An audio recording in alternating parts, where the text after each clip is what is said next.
Good afternoon or good evening, depending on where you might be. My name is Kevin Michael Grace, and this is the KMG show for January the 4th, 2021.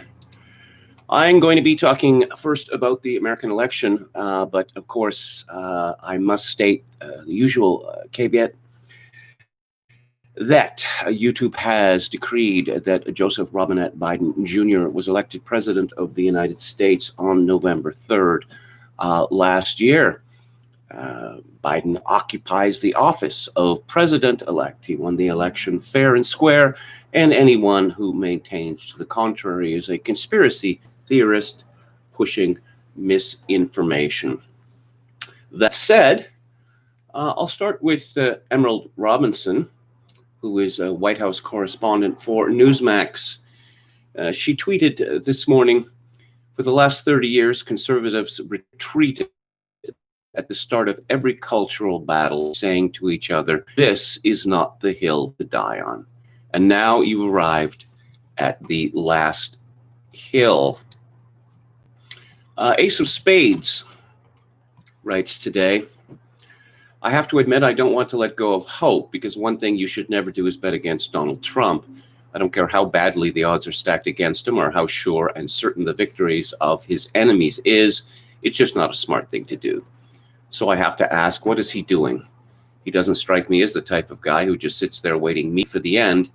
Trump is not the guy who is overtaken by events. Rather, events are overtaken by Trump. But is this still going to be true?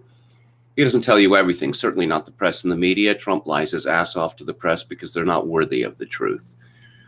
They twist, misrepresent, and distort everything he says and then complain that they're being lied to. Trump deliberately caused false information to be leaked to the media and told them what he was doing. The leaks are real, but the news is fake. But they all just sort of ignored him and reassured each other that Trump is a big dummy and who cares? In Trump's favorite book, The Art of War, Sun Tzu says that all warfare is based on deception. This is why I never believe any of those sources say stories about the White House being in complete disarray and Trump hollering for Steiner like Hitler in that viral downfall clip. That is, the media may believe this, but it's because Trump wants them to. He is deliberately setting them up.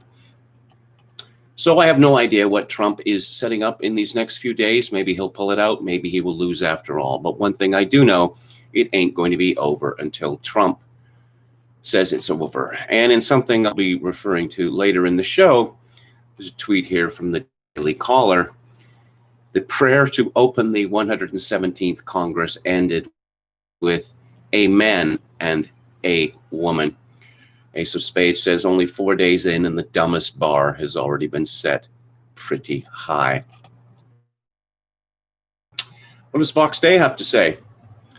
Well, he notes in his most recent post that the U.S. Attorney for North Georgia has resigned effective immediately. U.S. Attorney B.J. Pak resigned his position Monday. I have no idea what it means, Vox Day says, for good or ill, but I doubt it's unrelated to Georgia. Update. Now it's getting downright comical, but there isn't any doubt that the leaked phone call hurt the Georgia Secretary of State, not the president. Now the Georgia government is accusing Trump of leaking the call. It hasn't even been half a day, and the story has already fell apart. This is just shameful. This dude is literally on video saying he was the one to release the call. Fox Day concludes, as I've been telling you, you can smell the fear and desperation. So what does President Trump have to say? He's campaigning in Georgia today. We've already been told, apparently, that the Democrats are going knowledge that shouldn't be possible in an election. Wouldn't you say, isn't that why they play the game? To see who wins? I don't know. Trump tweeted 27 minutes ago, heading to Georgia, see you soon. 8 hours ago, he tweeted, the surrender caucus within the Republican Party will go down in infamy as weak and ineffective guardians of our nation who were willing to accept the certification of fraudulent presidential numbers, exclamation point. And Twitter has appended to that, this claim about election fraud is disputed. Trump quoted Senator Ron Johnson, who said, "We are not acting to thwart the democratic process. We are acting to protect it." Again, another claim about election fraud disputed. We've seen in the last few months unprecedented amounts of voter fraud. That's Senator Ted Cruz. Trump appends true. And again, how can you certify an election when the numbers being certified are verifiably wrong? You will see the real numbers during my speech tonight, but especially on January 6th. Senator Tom Cotton, Republicans have pluses and minuses, but one thing is sure, they never forget. And once again, this claim about election fraud is disputed. So let's go to the mainstream media and see what they have to say about the already famous phone call. Have you noticed how quickly the Georgia Secretary of State is now the recipient of what Tom Bethel and Joe Sobran dubbed the strange new respect syndrome?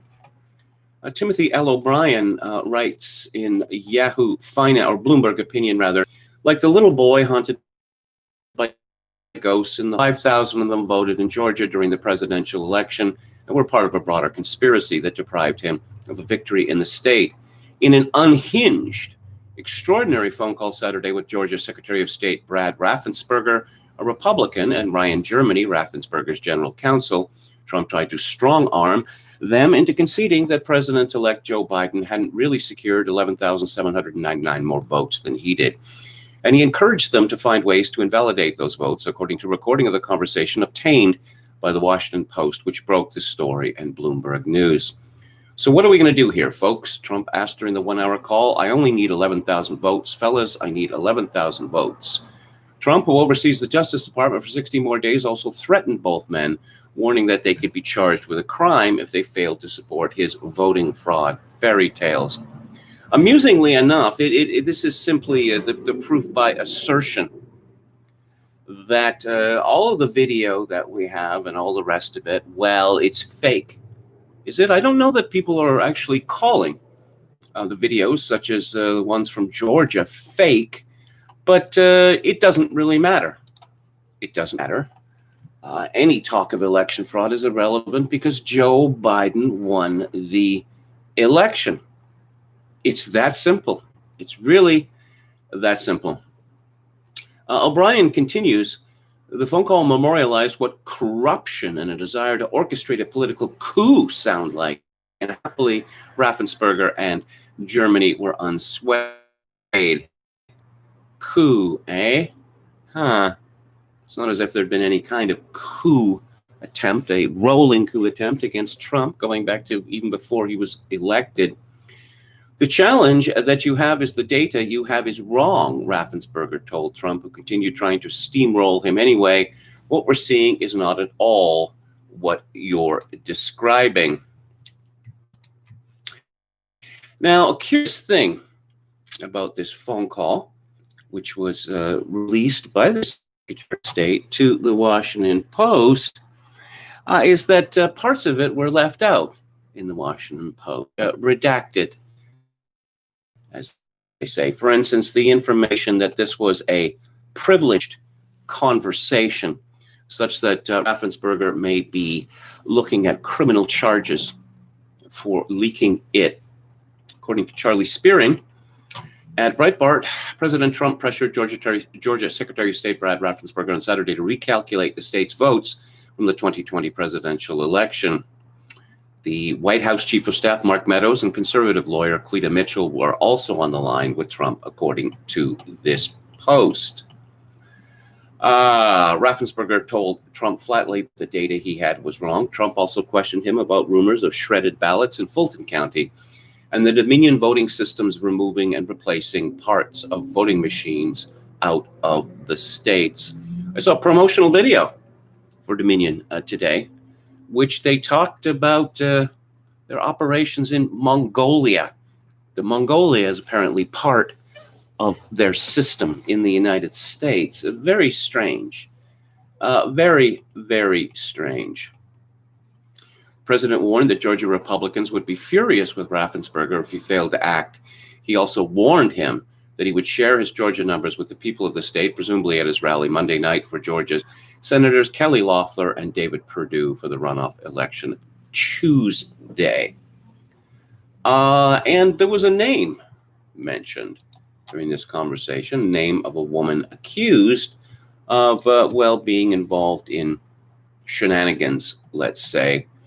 But no, the Washington Post decided not to use this woman's name, and I'm not going to mention it either because it might result in something terrible happening to this stream.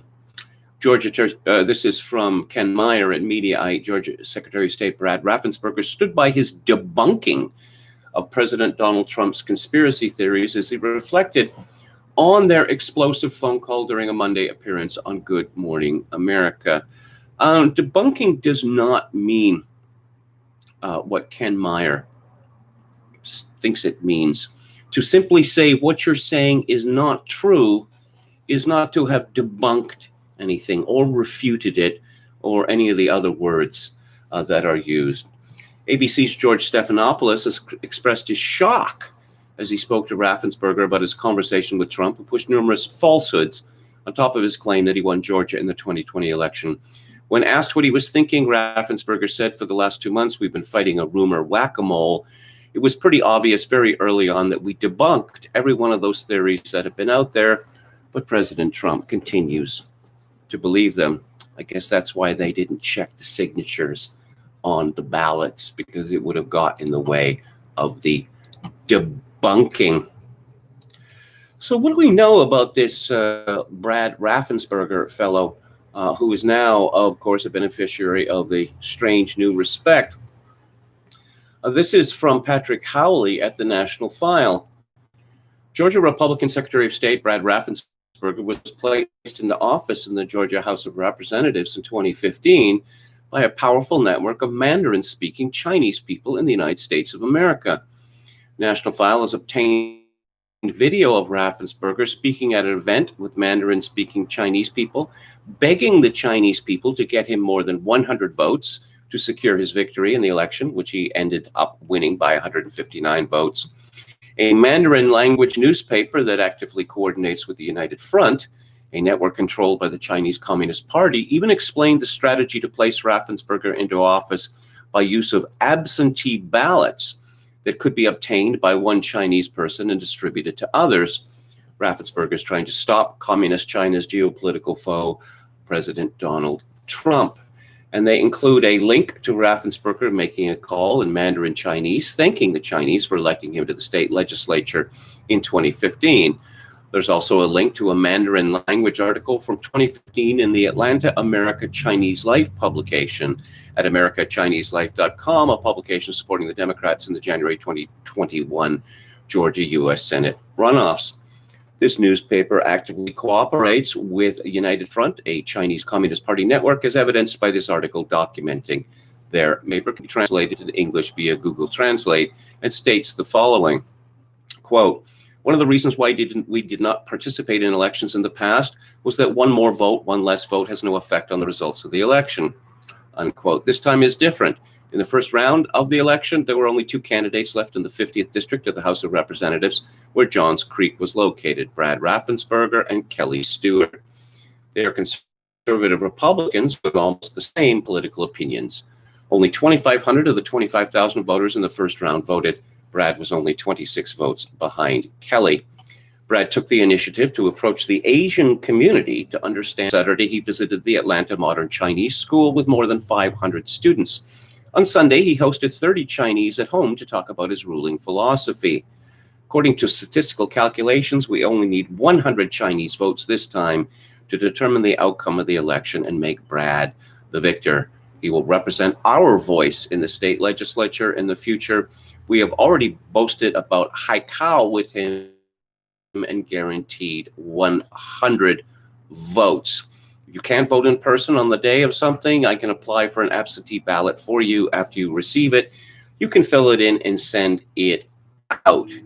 Due to mailing time, if you need, please email me, vail@pingmortgage.com. Georgia.com. Note, Georgia law forbids people applying for absentee ballots for other people except if the person is out of the country temporarily or if the person applying is a direct relative of the voter. There's also a 2017 article in which the same Chinese language publication brags about handpicking Raffensperger for office, stating, quote, "After a month of hard work and help from the Chinese, he finally won the final election. John aroused a fighting spirit, so I and Brad reported the number of Chinese votes every hour. In the end, Brad won the victory.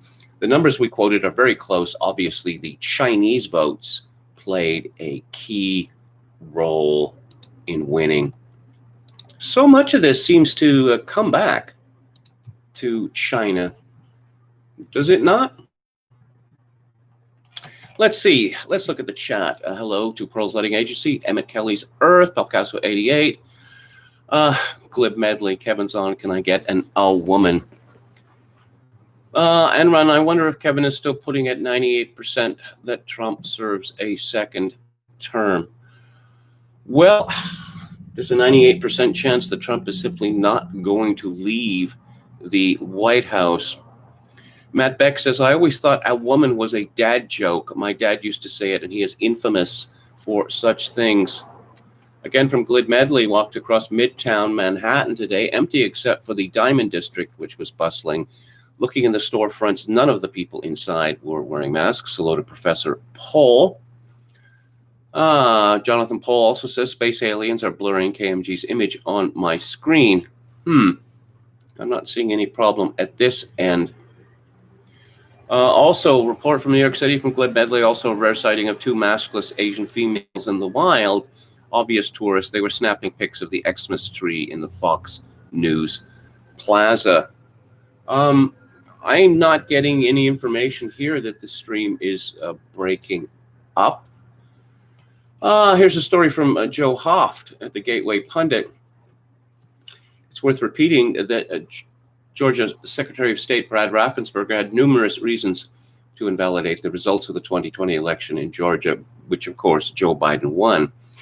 The voting machines provided for fraud, etc. However, the fact that Raffensperger certified the results in the state, knowing 460,000 ballots were missing legally required chain of custody documentation, is unconscionable. Again, doesn't matter. None of this matters. President Trump files 2 lawsuits against Raffensperger for leaking confidential litigation call. I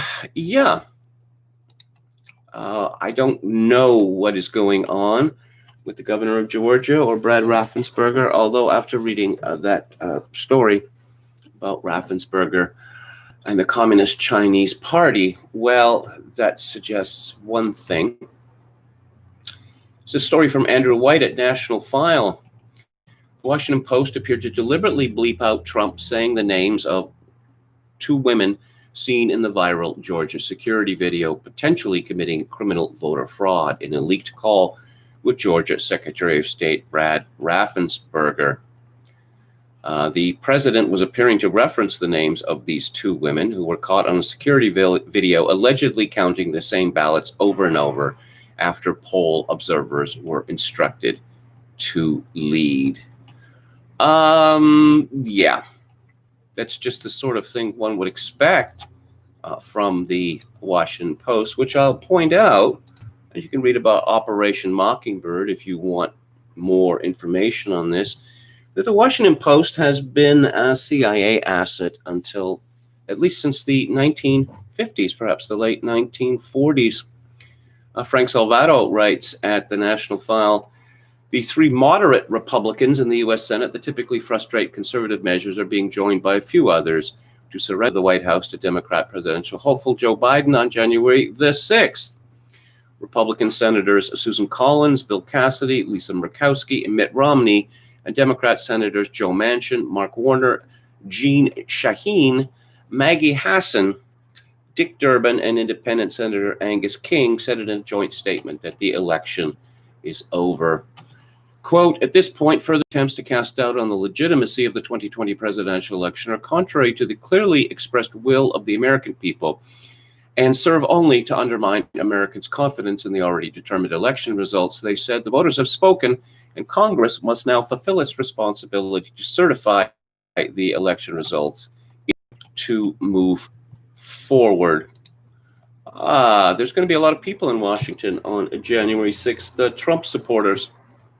There's rumors floating around that Muriel Bowser, the mayor of Washington, D.C., may be planning to shut down the city.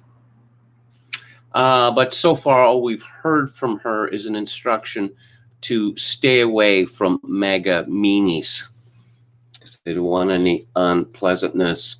Again, from Joe Hoft, Gateway Pundit, the Democrats and Republicans approved rules Sunday night without recorded votes outlining how they intend to address the 2020 election. The guidance introduced by Senate Majority Leader Mitch McConnell says the chambers will meet in a joint session on January 6th, presided over by Vice President Mike Pence. Pence, as president of the Senate, will open all the certificates and papers purporting to be certificates of the electoral votes, the rules state, a nod to how 7 states sent so-called competing electors or certificates for both Democratic presidential nominee Joe Biden and President Donald Trump to Washington. The certificates and papers will be opened, presented, and acted upon in alphabetical order, starting with Alabama. This is when dozens of Republicans, 50 representatives, and 12 senators, according to an Epoch Times tally, are planning to object to some certificates alleging election irregularities. That will trigger withdrawal from the joint session and a 2-hour debate, followed by votes in each chamber. Only with a majority vote from both the House and Senate would a challenge be upheld, which even supporters find unlikely, considering Democrats who control the House and Senate Republican leadership, including McConnell, have expressed disapproval with the plan to object. Oh, and let's see what Jim Kunstler has to say. He is certainly not swallowing any black pills.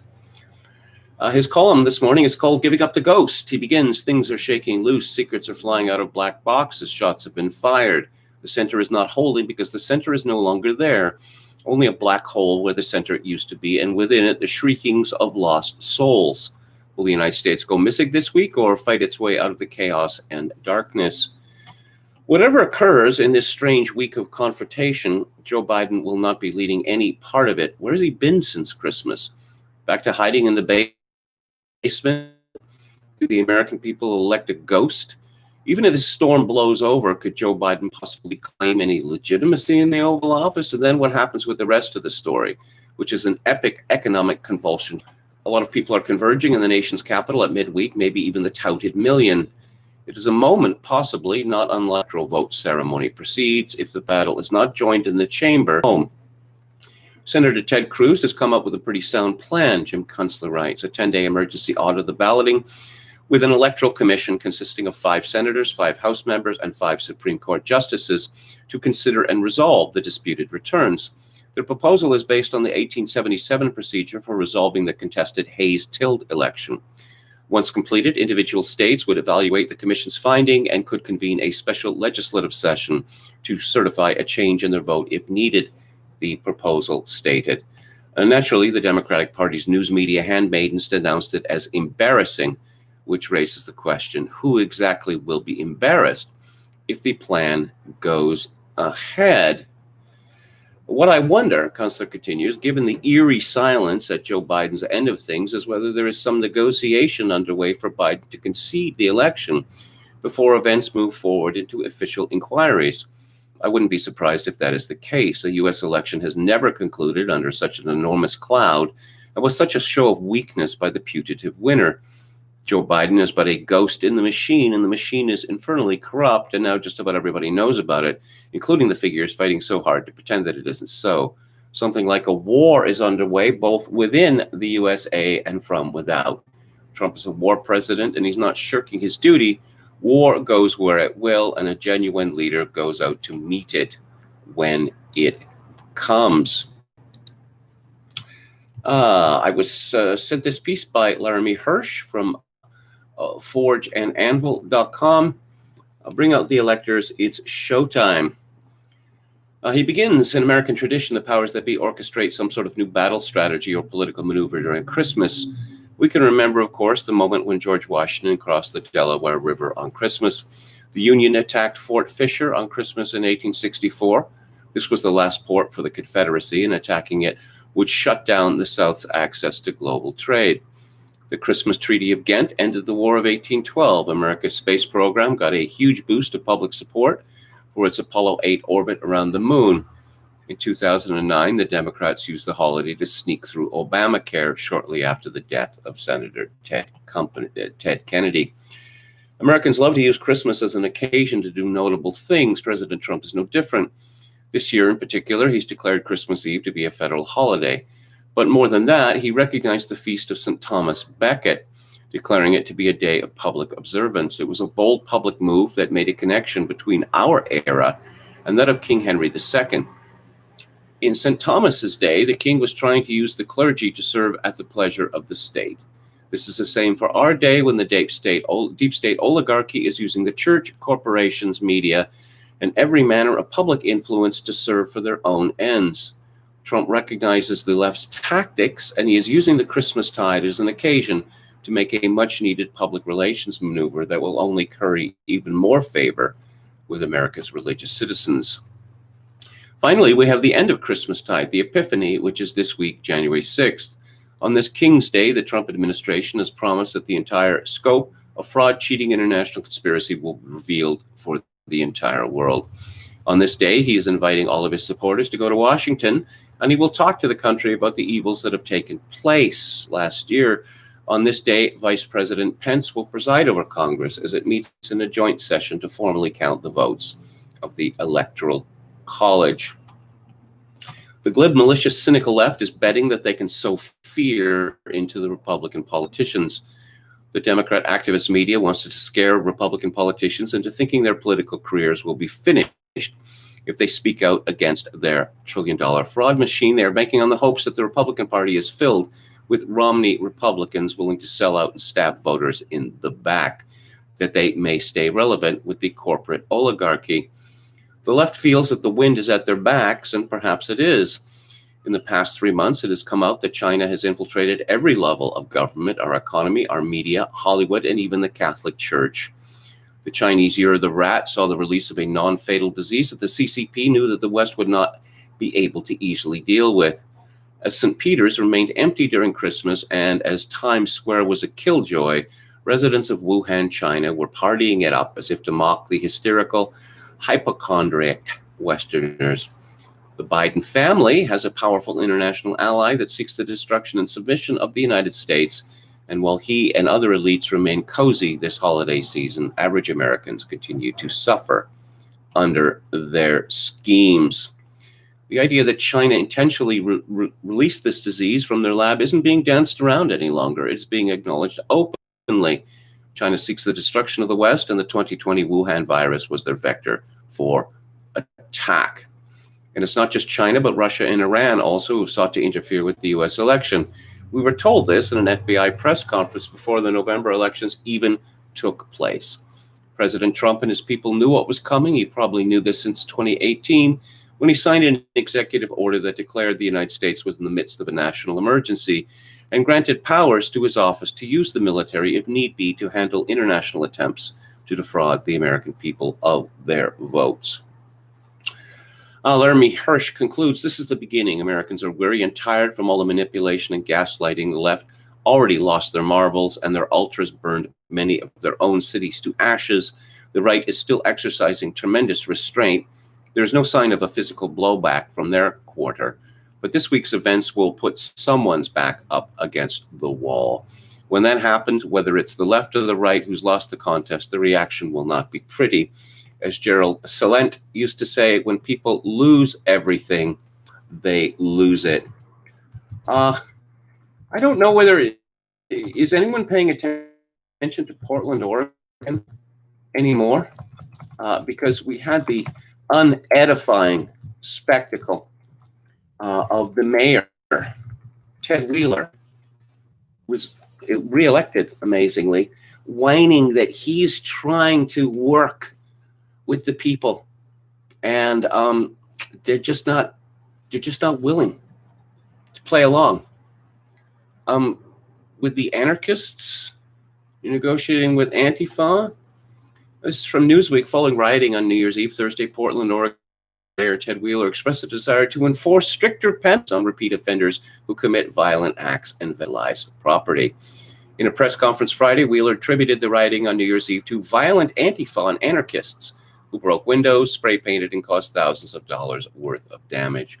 Wheeler said he was working with District Attorney Mike Schmidt to hold those involved accountable for their actions, saying that his office was looking to prosecute those involved with rioting.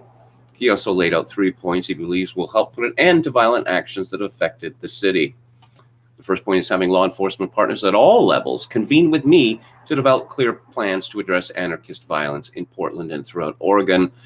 The mayor's second point called on the legislature to increase penalties for people who repeatedly engage in criminal destruction and vandalism. And his final point called for public service to be required of those involved in damaging businesses and show the damages by their actions. A little late in the day, Ted. We know how riots are dealt with properly. As soon as they begin, the police hit fast and hit hard, which of course is the very opposite of the tack that Mayor Wheeler took in Portland. So let's have a roundup here of other American political news. And I'll just open some tabs here and we'll be right at it. Steve Bannon talking to Rudy Giuliani. Trump is holding his rally in Georgia as we speak. Dow touches record, then falls 390 points. Andy Biggs and Paul Gosar will object to the electoral count. Yes. I'm going to be talking about COVID-19. Apparently, Los Angeles is the worst place in America right now, which is odd because the strictest lockdowns in America have taken place there. There doesn't seem to be any kind of connection between the lockdown and flattening the curve. With the governor of New York, Governor Death is threatening to shut everything down, which I'm sure will be a boon to New York City's economy.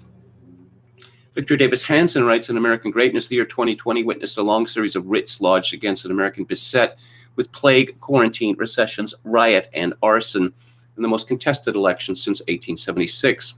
What was strange was not so much the anarchist left's efforts in the present to wipe away the past, to recalibrate our animal farm future. What was odder were both the absurdities of the complaints against American civilization and the unwillingness or inability of Americans to rebut them and defend their own culture. In just a year, thousands of memorials and icons have vanished. Names have changed, words are banned, careers were ruined. As new totalitarian rules were enshrined, old freedoms became despised. Yet most of the country sat in lockdown quiet, as it was told that, and its history were toxic and culpable. And by whom exactly? Moralists like LeBron James, Steve Kerr, Alexandria Ocasio-Cortez? Were Americans in their 244th year suddenly to write checks, apologize, and pay penance to their angry, self-described moral superiors? A few schools apparently are no longer to be named after Abraham Lincoln. 700,000 American lives. Now, 155 years after his assassination, the present generation, the most leisured, entitled, and wealthiest cohort in civilization's history, deems him unworthy and unfit for any commemoration. Do any of these street-brawling Antifa radicals seem tough guys in comparison to the Union troops at Gettysburg or those who marched with Sherman? Who or what does the left offer in place of Lincoln? Che, Fidel, Malcolm X, Cesar Chavez, Margaret Sanger, Xi Jinping, FDR, Barack Obama? All would fall well short of the alleged standards applied by cancel culture. So what are we left with other than nothing? Diversity Academy A, Equity High School number 3, Inclusion College 4, Campus 1619. What happens if one principal, just a single superintendent, a few parents, 3 board members say, nope, we are not erasing Lincoln's name. No way, no how. Is there really a legal system anymore, at least as we once knew it in our major cities, New York, Portland, Seattle, and Los Angeles? Violent crime has soared. Murders are up 30-50% in many of those places. In 2020, whether an arsonist, looter, or rioter was arrested, indicted, and jailed depended on the ideology of the perpetrator and deep down the memory hole. Did Rudolph Giuliani's crime reduction miracle in New York City ever really exist? Is it legal for a district attorney simply to announce that he will no longer enforce the legal code? Can victims of ensuing crimes sue such somnolent prosecutors? And let's have another look at the chat here, see if there's anything happening there.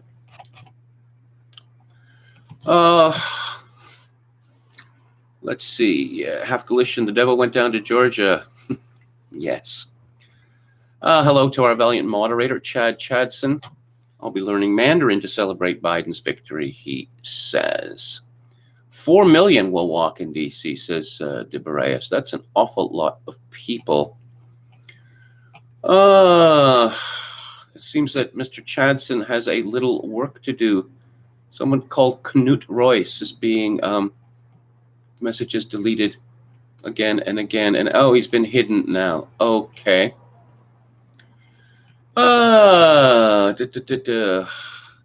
James Best, Diners Club Card says KMG having housekeeping daily, bed making looks pro. Then again, KMG seems fastidious and domesticated, even a bit effeminate, maybe. Oh, dear. Actually, there's no housekeeping in any Victoria hotels. So I have to make the bed. Well, you know, I'm just one person. So, yeah, so I have only one bed to make. KMG is definitely more Felix than Oscar. Well, appearances can be deceiving. Well, KMG mentioned Luke unfollowing him on Twitter. Well, I guess I just have. Oh, dear. Chad Chadson says, why listen to Luke Ford when you could just read the Washington Post? Kevin, have you read the Franklin cover-up? I have read about the Franklin cover-up, indeed. Very depressing story. Okay, moving along. Let's see what Scott Adams has to say. Oh, and of course, yes, I can't do it that way. Hang on just a second. While this loads, I'm going to close the window somewhat.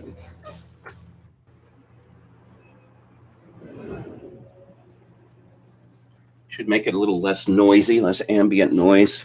As I've explained previously, I can't control the heat in this room, and it's insanely hot, so I have to keep the window open. On the other hand, it is cold and damp outside, so constantly opening and closing. Scott Adams, hypnosis. Haven, the Amazon Berkshire JP Morgan venture to disrupt healthcare, is disbanding after 3 years. Had anyone heard of this? I'd never heard of it. Disrupt healthcare. Scott Adams comments, migrants chanting Biden, Biden. This is from Mark Krikorian. Attempt to rush border will mass incursion tactics test Biden's promises of a kinder, gentler immigration agenda.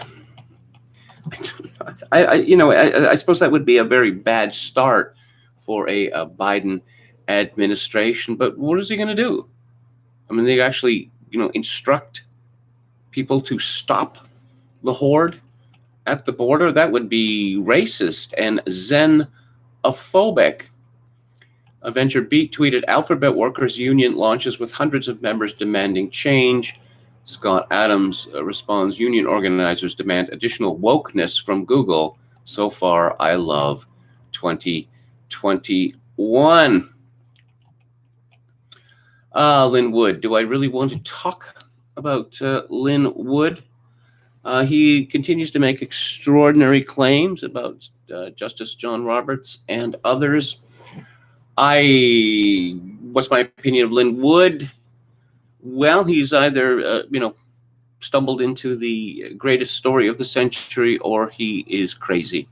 I don't believe that there are other alternatives. And J5 Killer back on Twitter after an absence of close to 10 days. And let's see what he has to say. Okay. Kamala Harris was sworn in as a senator today, still hasn't resigned.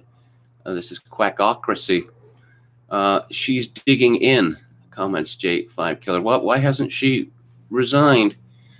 Again, from quackocracy, this gaslighting demoralization operation will be over soon. They know they lost, and we know they lost.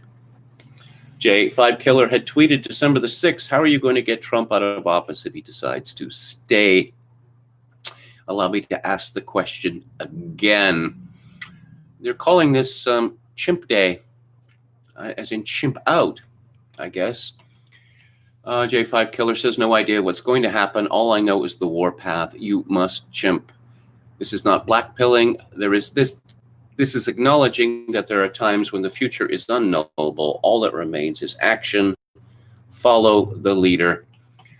And something interesting from Matt Stoller, Chinese billionaire Jack Ma is missing after criticizing the Chinese government. Wow. This would be like the U.S. government kidnapping Jeff Bezos or Mark Zuckerberg to teach them a lesson. Yeah, that's wasn't he going to be the richest man in the world, and Alibaba was going to be the #1 company in the world? It all went J.G. Ballard in a real history, didn't it? In a real hurry, rather. Stop the squeal, leads the Drudge Report. Biden rips whining Trump, Proud Boys leader, arrested. Bernstein says Trump tape far worse than Watergate. It's just, when was that? The early 70s? He's still trading on that? Has Bernstein broken any stories since that time? Political outrage after leak. Conway, desperate, loses immunity January 20th. Donald escape to Scotland. Assange extradition to USA blocked over suicide risk. Mexico offers asylum. Talk of third stimulus check already beginning. Anti-mask protesters storm Los Angeles Mall. So I guess it's the day, Trump is crazy day, and not we're all going to die of the mutant variant of COVID-19. The mutant virus. Wow, that sounds really scary, doesn't it? Really, really scary. Yeah. So churches are enjoined in my country to not have very many people in them, which has angered some religious leaders who have decided not to follow the rules. And there have been, the CBC, Canadian Broadcasting Corporation, was snitching on these churches. The women involved just seem to be out of breath by this. Oh my God, do you know how many people were in that church? 65 people in a church. It's outrageous. Michael Corrin, who was a Catholic, the better part of 20 years or something, and is now an Anglican priest. Yes. Well, he still gets published in the Canadian media, and for obvious reasons. He writes on the website of TV Ontario, the lockdown is not an attack on religious freedom in Ontario. Churches defying public health measures aren't examples of courage in the face of tyranny. Religious leaders may be about saving souls, but they should also be about saving lives. You see, now that Michael Corrin is an Anglican priest, he can tell us what Jesus would want us to do, which he does routinely, without any sense of irony. He begins his column, it's not the first time it's happened, and I fear it won't be the last, but the punishment of 6 members of Trinity Bible Chapel in Waterloo for breaching Ontario's lockdown restrictions is causing quite the reaction. Regional police monitored a church gathering on December 27th, saw a congregation that was larger than the 10 indoors, 10 outdoors allowed, and brought charges under the Orwellian-named Reopening Ontario Act. For years, we have taught our children to respect police, and now our children and grandchildren are witness to their fathers and grandfathers receiving charges from police for worshiping Christ with our church, responded the church in a press release. It is a dark day for Waterloo Region and Ontario. It added that the lockdown was an unconstitutional and unlawful restriction of religious freedom. Corrin comments, predictably, this conservative church has been championed by a number of right-wing websites and blogs, boo, and held up as an example of courage in the face of tyranny, which would be amusing if it were not so dangerous and tragic.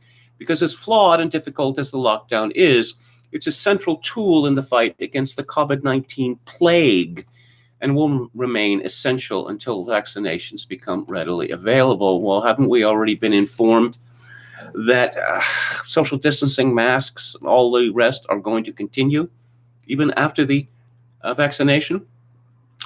Corrin claims this in no way constitutes an attack on religious freedom. It's a science-based defense of the general population, especially the most vulnerable. And then, yes, Jesus would approve. Now, okay, so I mentioned that Corrin was a public advocate for Catholicism for a better part of a generation.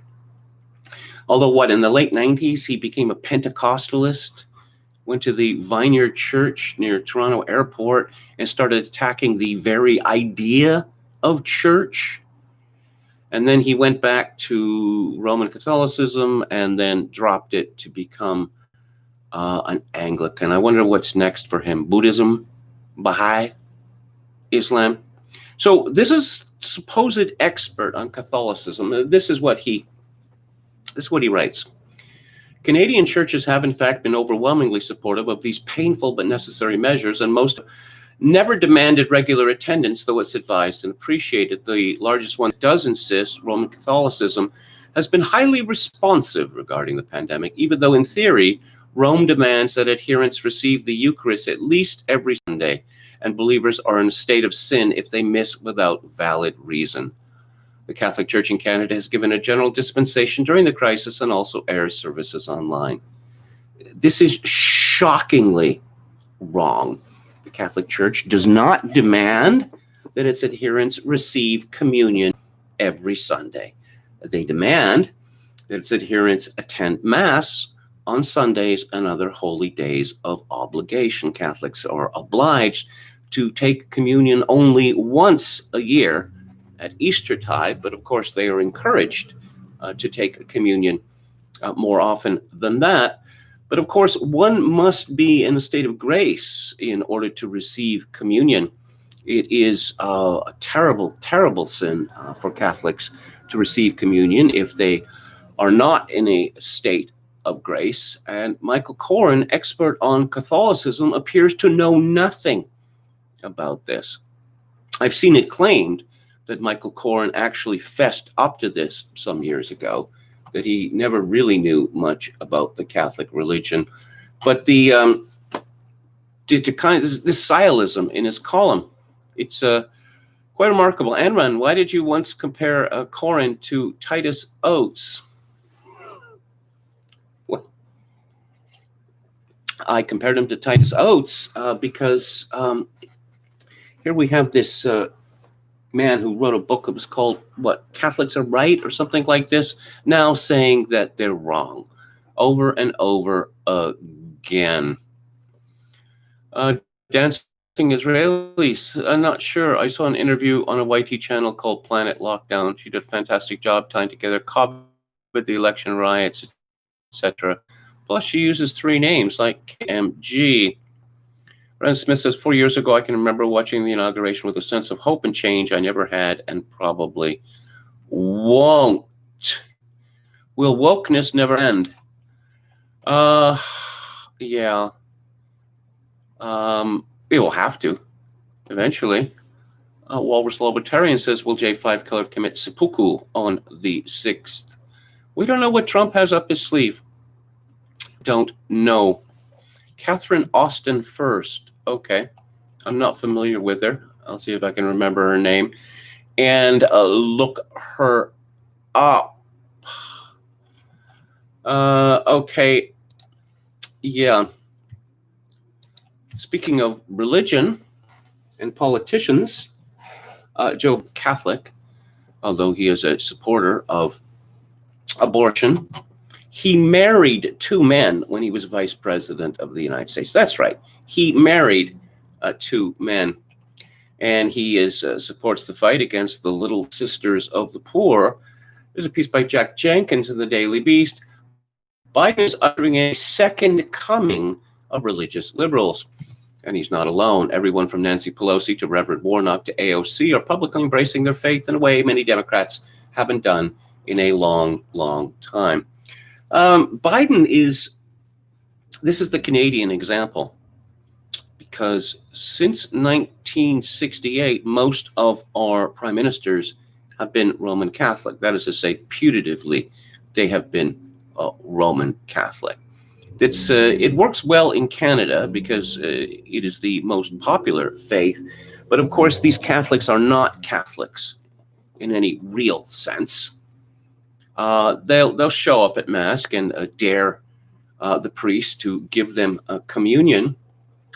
Let's see, when Joe Biden spoke before a small fleet of parked cars in Wilmington, November 7th, it was more than a declaration of victory in the 2020 election. It was a declaration of faith. The newly minted president-elect only made it about midway through his address before dropping in a Bible reference, reading from Ecclesiastes, chapter 3, verses 1 to 8.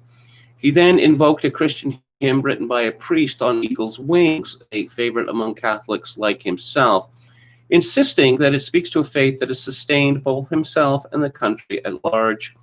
He will raise you up on eagle's wings, bear you on the breath of dawn, and make you shine like the sun, and hold you in the palm of his hand. Speaking of palm, this is what, isn't that what he called the Psalms? The Palms? Yeah, very familiar with them. To drive Biden's point home, he dedicated a little paragraph to a story about when his 2 grandparents used to tell him not just to keep the faith, but to spread the faith. He concluded, God love you all, may God bless America, and may God protect our troops. It'd be easy to dismiss this embrace of the spiritual as a sort of formality, a throwback declamation of traditional God talk so common in American presidential rhetoric that scholars have their own fancy name for its civil religion. But as Inauguration Day draws ever closer, the soon-to-be second Catholic president is giving the distinct impression that he's up to more than just metaphysical nostalgia. He's preaching an unapologetic and unapologetically liberal form of public faith rooted in traditions that have thrived throughout American history, but have rarely seen their messages proclaimed so fervently from presidential podiums. Oh, yes. Faith rooted in traditions like gay marriage, like transsexualism, those faiths rooted in traditions that have thrived throughout American history, really? Pronouns, getting rid of gendered pronouns from Congress. Yeah. No, when John Kennedy was running for president in 1960, of course, America had never had a Catholic president, and there was a lot of suspicion about him. So he agreed to be interrogated by a group of Protestant divines. And he came out of this humiliating meeting stating that his faith would not affect anything, any decisions that he made as president, which is not a Catholic thing to say, but apparently this was considered, good enough for him to become president. I always like the story, which may be apocryphal, that Al Smith, Catholic, governor of New York, who ran for president, a Democratic nominee in 1928, he was asked what was the first thing that he did after he learned that he'd lost the election, and he said, unpack. He sent a cable to the Vatican, unpack. And there was some nervous laughter at that because there were incredible stories that a tunnel was going to be built, under the Atlantic Ocean to connect the White House with the Vatican, if Al Smith had been elected. I watched Presumed Innocent last night, surprisingly red-pilled. Which one is that? Disappointed in the chat, referring to it as same-sex marriage rather than long-term sodomy partnership. Biden is the kind of guy who would promote slavery if it was trending well, says Walbertarian. He doesn't seem to believe in anything at all. I mean, that this amazing story that he trots out in different versions about as a teenager being with his father in Wilmington downtown and seeing two men openly kissing. In the latest version of the story, it was two black men, and that his father, solid working class Catholic, said, Joey, they simply love each other. And which perhaps is the best example of shit that never happened that I've ever heard in my life. So politicians breaking their own rules has become a major story. This is from the Herald in Scotland. MP Margaret Ferrier arrested over alleged COVID-19 breach. The former Scottish National Party MP has been arrested and charged with culpable and reckless conduct for allegedly breaking coronavirus rules. The Rutherglen and Hamilton and West MP admitted traveling between Glasgow and London with COVID last September. She took a train south while showing symptoms rather than self-isolating, and then took a train home after getting a positive test result. Despite Nicola Sturgeon leading calls for her to resign, Ms. Ferrier refused to give up her £82,000 a year job and now sits at Westminster as an independent. The 60-year-old later apologized and described her actions as a blip and blamed the virus for acting out of character. A Police Scotland spokesperson said, we can confirm that officers today arrested and charged a 60-year-old woman in connection with alleged culpable and reckless conduct. And, oh, yes, there's another story about police making themselves more popular. It's from Paul Joseph Watson at Summit News. Queensland police in Australia responded to a man who bragged on Twitter about going on a jog that violated lockdown rules by paying him a home visit. Sneaky run across the border and back, avoided the CCP virus police, tweeted author Lyle Shelton, along with some pictures of a beach. He was referring to his Sunday run from Coolangatta on the Gold Coast around Point Danger on the interstate border and in Tweed Heads in New South Wales before coming back, reports the Brisbane Times. The next day, Queensland police responded by commenting on Shelton's threat. We are aware of this tweet and making further inquiries. Under Australia's draconian lockdown rules, people are barred from crossing state borders unless they have an essential reason. However, it subsequently emerged that Shelton, who is also a conservative political activist, has a G-Pass, a general declaration pass, which allows him to cross the border without having to quarantine. Despite this, Queensland Police Commissioner Katarina Carroll blamed Shelton for wasting police resources after they investigated and cleared him of any wrongdoing. Shelton said that his tweet was a joke and questioned why Twitter didn't react the same way when thousands of Black Lives Matters demonstrated. Oh, I think we know the reason for that. Because Black Lives Matters is a holy movement. Yes, Canada is going crazy. Let's see. Alberta Minister Dreeshen appears to have joked about St. Bard's vacation while fellow MLA turns up in Mexico. Exclusive senior Tory source says Allard expected to resign Monday. She had been soaking up the Hawaiian sun during the lockdown. Taney Yao is a United Conservative Party snowbird number 9. I'll just explain. I'm sure you won't know this, but it's very cold and snowy in Alberta in January. And I guess people like to get out of the province. I'm conflicted about this whole business. On the one hand, you all know my opinion that this has been grossly exaggerated.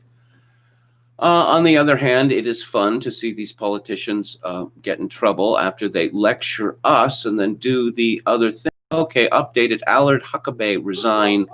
Other Alberta snowbird MLAs punished. This is after Premier Jason Kenney had said that he wasn't going to punish anyone. And then Resign Kenney started tweeting, Edmonton mayor warns citizens not to copy UCP actions.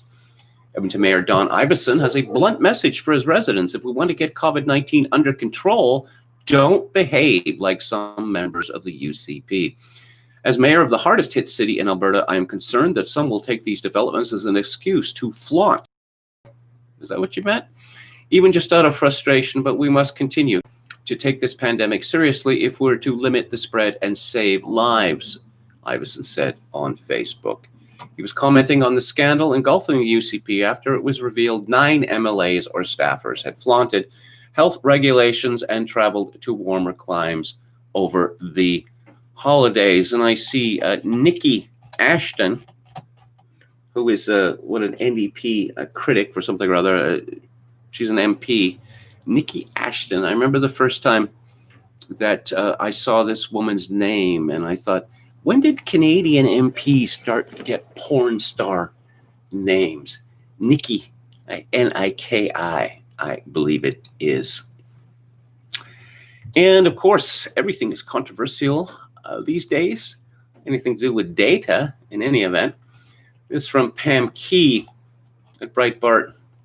National Institute of Allergy and Infectious Diseases Director Dr. Anthony Fauci on Sunday's broadcast of ABC's The Week responded to President Trump's tweet on the coronavirus death toll in America. Trump had tweeted, the number of cases and deaths of the China virus is far exaggerated in the United States because of the CDC's ridiculous method of determination compared to other countries, many of whom report purposely, very inaccurately, and low. When in doubt, call it COVID. Fake news. Guest anchor Martha Raddatz said, Dr. Fauci, the president, tweeted the number of deaths as exaggerated, citing the CDC's method of determination versus other countries. In response to that, Fauci said the deaths are real deaths. No one is disputing that the deaths are real deaths. The dispute is about the cause. All you need is to go into the trenches. Oh, yes, more war metaphors. Go to the hospitals to see what healthcare workers are dealing with. They are under very stressed situations in many areas of the country. The hospital beds are stretched. People are running out of beds, running out of trained personnel who are exhausted right now. That's real. That's not fake. That's not real. You notice that Dr. Fauci did not attempt, at least according to this interview, to defend the classification, people who die in car crashes or whatever, as COVID deaths. And Philadelphia, another city that had a bad year in 2020, according to the Philadelphia Inquirer. For just the second time in its history, Philadelphia's annual homicide total threatened in 2020 to reach 500. Another grim marker in a year where the city has been racked by the coronavirus pandemic, economic strife, and the social unrest, racial inequity. The number of people killed last year, 499 as of late Thursday, is 40% higher than in 2019 and more than in all of 2013 and 2014 combined. The only time more people were slain in the city was in 1990, when police reported 500 homicides as violence surged alongside an intensifying crack cocaine epidemic. So let's get to the excuses. As in most years, the vast majority of victims were young black men, many from impoverished neighborhoods, lacking resources and long afflicted by gun violence. But shots also killed and wounded children playing on the street. A pregnant woman was struck by a stray bullet, forcing the early delivery of her baby. Some gunmen fired indiscriminately into block parties. A witness was shot dead near City Hall in what police believe was a targeted hit for his testimony in a murder trial. Note the passive language. The vast majority of the victims were young black men. True. Who is killing them? Young black men. The experts, including Mayor Jim Kenney, Police Commissioner Danielle Outlaw, District Attorney Larry Krasner, said they believe a combination of factors unique in 2020 contributed to the spike in gun violence. They pointed to a pandemic increasing stress and desperation for people in already struggling neighborhoods, officers being pulled away from the regular neighborhood patrol to help monitor protests and respond to pockets of social unrest, COVID exposures forcing further staffing adjustments, and a series of trust-shattering episodes by officers, including use of tear gas and rubber bullets during protests in June, that may have eroded law enforcement legitimacy in a city that has long struggled with the issue. Yeah, it's the police's fault. It's the fault of the police. They're just not understanding enough. And apparently in Philadelphia, at least, they attempted to put down anarchy and got into a lot of trouble for that. So the virus comes from China. We know this, but apparently the response comes from China as well. Peter Hitchens writes in the Mail on Sunday, one of the strangest things about our recent national madness has been the role of Professor Neil Ferguson, the physicist who has somehow come to dominate Boris Johnson's COVID policy. Physicist? Yes, that is his main academic discipline. He doesn't even have a biology O-level, as he himself cheerfully admits.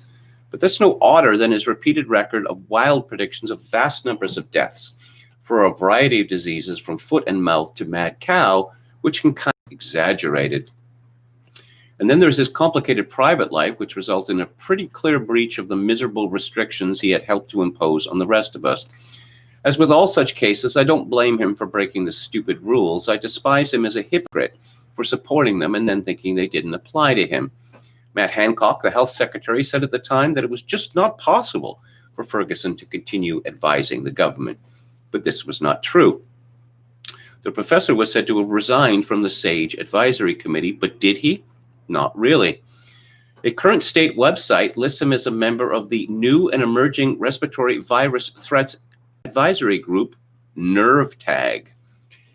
Minutes suggest he was only ever away from that for a few weeks, but this is small potatoes set beside an amazing admission by Ferguson in a recent interview with the semi-official newspaper, The Times. Here, Ferguson spoke of SAGE's growing admiration for China's tyrannical attempts to contain COVID. To begin with, they thought, with good reason, that the dishonest and repressive Chinese state was covering up the truth about the Wuhan outbreak. I'm sure they are still covering it up. Last week, after a trial of a few hours, Zhang Zhan, 37, a Chinese former lawyer and citizen journalist, was sentenced to 4 years in prison. She was originally arrested in Wuhan in Maine for picking quarrels and provoking trouble, a non-crime often alleged against dissidents in China. Then she was charged with disseminating false information about Wuhan. Hitchens reports that she went on hunger strike against her treatment, but this was China, not a free country. Her lawyer says, and I don't doubt it, that she had a feeding tube forcibly inserted and her arm is restrained to stop her pulling it out.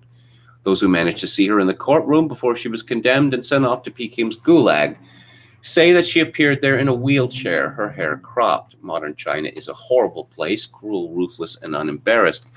But for some reason, SAGE came to like Peking's COVID strategy. Ferguson told The Times that, quote, as the data accrued, it became clear it was an effective policy, unquote. Hitchens responds, I'd be interested to know how the SAGE geniuses evaluated data from this police state which lacks a free press or independent universities. But there. Even so, they hesitated. As Ferguson says, quote, it's a communist one-party state. We said we couldn't get away with it in Europe, we thought, unquote. Aren't those words, we couldn't get away with it, interesting? Is this the way in which public servants in a free country think of the normal limits on what they can do? I can only hope not. But Ferguson and his friends then saw what happened in Italy, where a formerly free country reached for the weapons of repression and mass house arrest. And the rule of fear was so great that they got away with it, so we were next. Or as Ferguson puts it, and then Italy did it, and we realized we could. They could, but they did not have to. They chose the Chinese way, and so they got away with beginning a disaster which still continues. There is still no evidence that any of this Chinese-inspired repression has worked. Every country that is locked down has failed to control the disease and keeps doing the same thing over and over again in the hope of getting a different result. If lockdown is an effective policy, then the guillotine is a good cure for a headache, except that the guillotine probably does cure a headache. Hitchens concludes, the shame of it is that the lockdown fanatics did get away with it and continue to do so. That is quite simply because most of the responsible people in our society did not stand up for wisdom and freedom, but allowed themselves to be swept away in a flood of state-sponsored fear, like so many pawns. And then he goes on to talk about the NHS beds crisis, and it's the same thing every year. 3 years ago, the Daily Mail of January 2018, near a headline, "Now the NHS tells us don't get ill." Hospitals were ordered to cancel up to 55,000 non-urgent operations and put patients in mixed-sex wards to create more room. And why is that? Influenza is the reason, but as we know, influenza doesn't exist anymore. It has disappeared, as has the common cold. So Boris Johnson, every time I think that he has gone mad, he never disappoints. He just goes more mad. From the Daily Mail, PM plunges England back into March-style lockdown. Schools are shut as public are told again to stay home, save lives, and protect the NHS, at least until the end of February, if vaccine rollout succeeds. Boris Johnson has announced a dramatic new national lockdown for England as mutant COVID strain spreads. All primary and secondary schools to shut tomorrow for all but the vulnerable and children of, wait for it, key workers. Non-essential retail will close across the country, along with hospitality, unless they can serve takeaway. Takeaway alcohol sales will not be permitted in a bid to stop people congregating in the streets with drinks. GCSE and A-level exams look to be largely canceled, with final replacement plans due later this week. People will only be allowed to leave home for 5 specific reasons, as in the previous lockdown in March. And how did that turn out in March? The public should stay at home unless they need to leave home for one of just 5 reasons. If they cannot work from home, shopping for necessities, exercise, to give care, and for medical treatment or emergencies. All non-essential retailers, hospitality, and personal care like hairdressers must close. Restaurants and other eateries can continue to operate for takeaways and deliveries, but pubs will no longer be allowed to offer takeaway alcohol sales. All indoor and outdoor sports venues, including golf courses, gyms, swimming pools, and tennis courts, must close, and team sports cannot take place even outdoors. Elite sports, such as the Premier League, can go on under their own schemes. Yes, it's good to know that highly paid soccer players are not going to be made to suffer. Now, there was a piece, I've read a lot from Lockdown Skeptics, and I'm going to read again, but there was a piece that really impressed me, and it was about the failure of Lockdown Skeptics.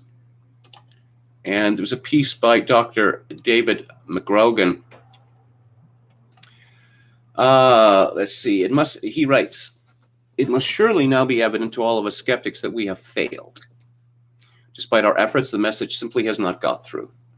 While there is clearly a sizable minority of the population who feel as we do, it really is only a minority. This has been brought home to me very strongly while away visiting family over Christmas. While most of my relatives and old friends have been happy to meet up, they're simply uninterested in getting to the bottom of what has happened over the past year. If the virus comes up in conversation at all, it is only in reference to overcrowded hospitals, discussed with sad shakes of the head and much tut-tutting. We have to face facts. Most people simply accept the mainstream narrative, and with the prospect of the magic spell of a vaccine in the offing, there is little incentive for them to change their minds. The thinking of the great majority of our fellow citizens can be summarized as a few more months of this, and then it will be spring. Things will be back to normal, or we could forget about all of this. Why is it that so few of our fellow citizens seem willing to even listen to arguments which we find so convincing? There are undoubtedly a lot of reasons, but I think it is at least partly due simply to a failure of strategy on the part of skeptics.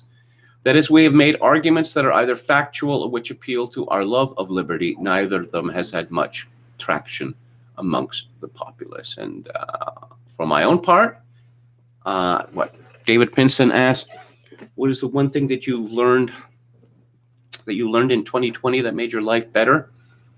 Now, I responded, I don't know whether this made my life better, but I learned that freedom, liberty, free speech count for nothing to most people.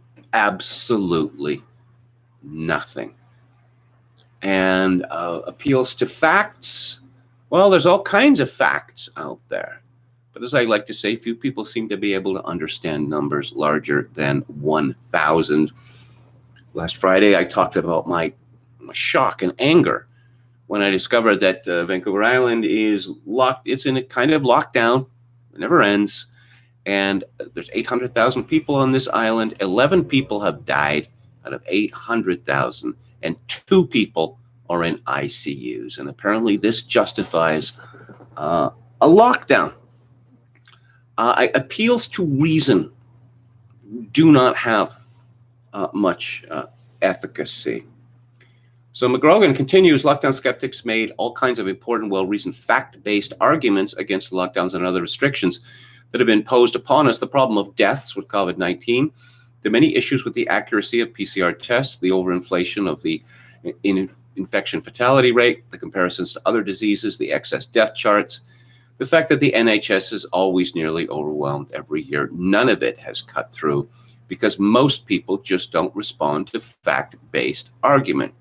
They respond to what they consider to be the moral truth.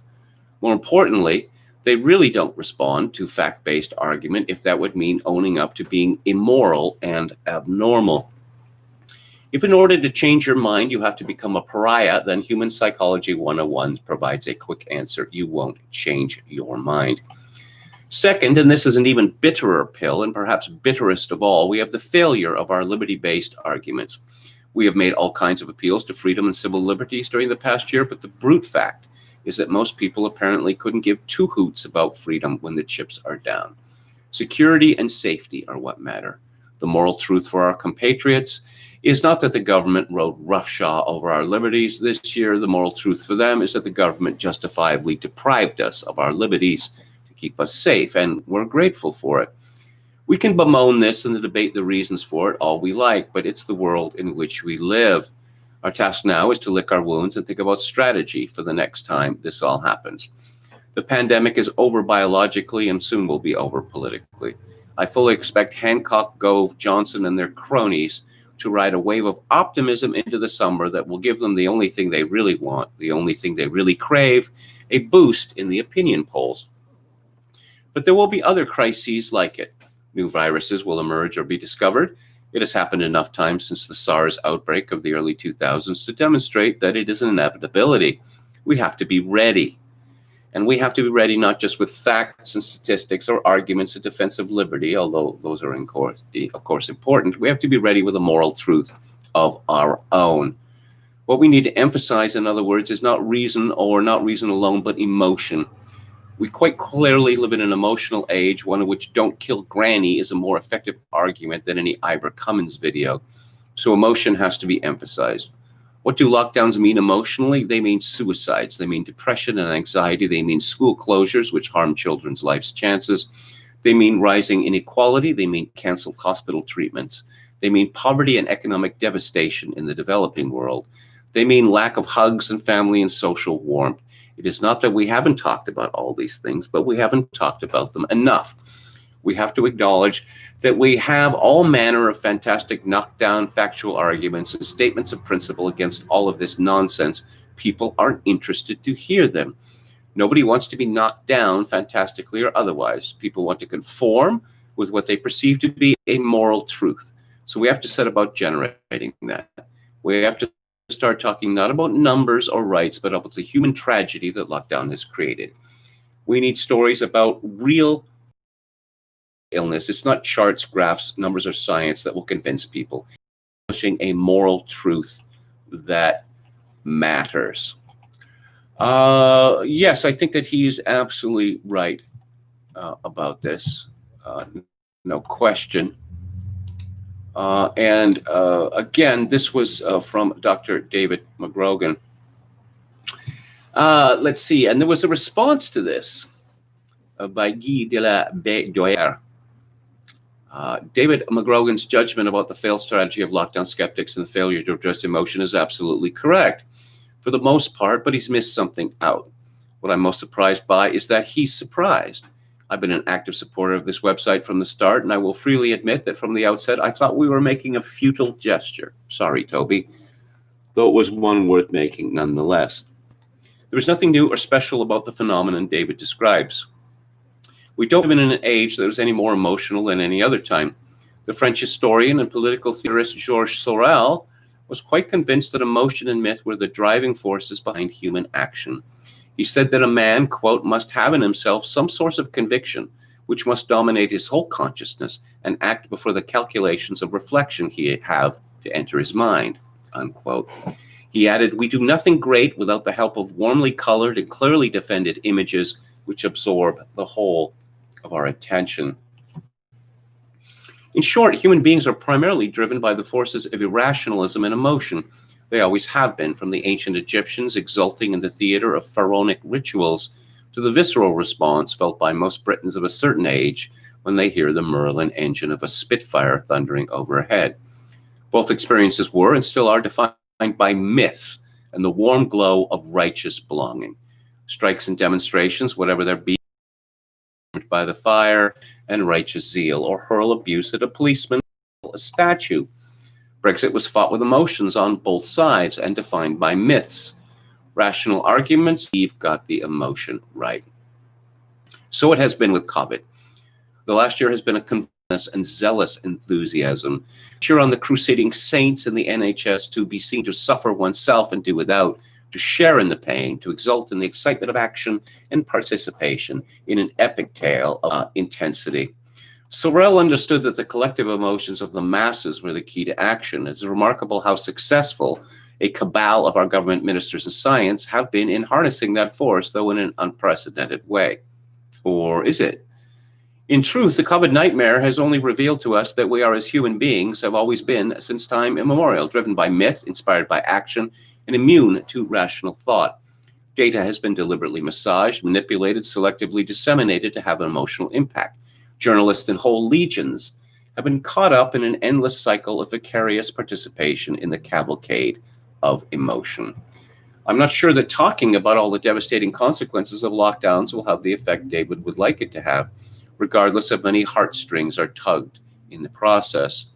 The human tragedy is all too real, but in an extraordinary way, it's only served to amplify the moral and heroic intensity of being in the middle of a disaster. Being a victim of the fallout can be, for some, the validation of personal sacrifice, membership, and an endorsement. Whether a person is hiding at home, working in a hospital, or cursing the public, or protesting about wearing a mask, each is, perhaps for the first time in their lives, at last in possession of feeling truly alive. The peaceful mediocrity of the past set to one side in favor of living dangerously. Nothing could sum up the idea better than this comment by a French scholar called Pierre Rohanet. Almost 60 years ago, the morals of heroism are based on a blind belief in the superior ethical worth of a cause and the almost religious loyalty elicited by the latter. When reason intervenes, heroism becomes a calculation of alternatives rather than an unqualified devotion to a transcending reality. This is precisely why there is no transcending reality to COVID any longer, and maybe there never was. While the disease pervades every corner of our society remorselessly and unilaterally, forever beyond our control, we are each acting out parts in what has become the great emotional drama of our era, and which will in time become more, if it hasn't already. I suppose this is depressing, but we've come to the end of the age of reason, and perhaps it couldn't have come at a better time, because weism has become. Let's see, what does Alex Berenson have to say? Attention citizens, your Department of Pandemic, congratulations for making sure the only people who might benefit are not. Attention citizens, front lines, again, another military metaphor. An unprecedented drop in visits to the emergency department has been ruinous to the job prospects for new doctors. Berenson comments, the pandemic, so terrible, thousands of the physicians most qualified to treat it are unemployed.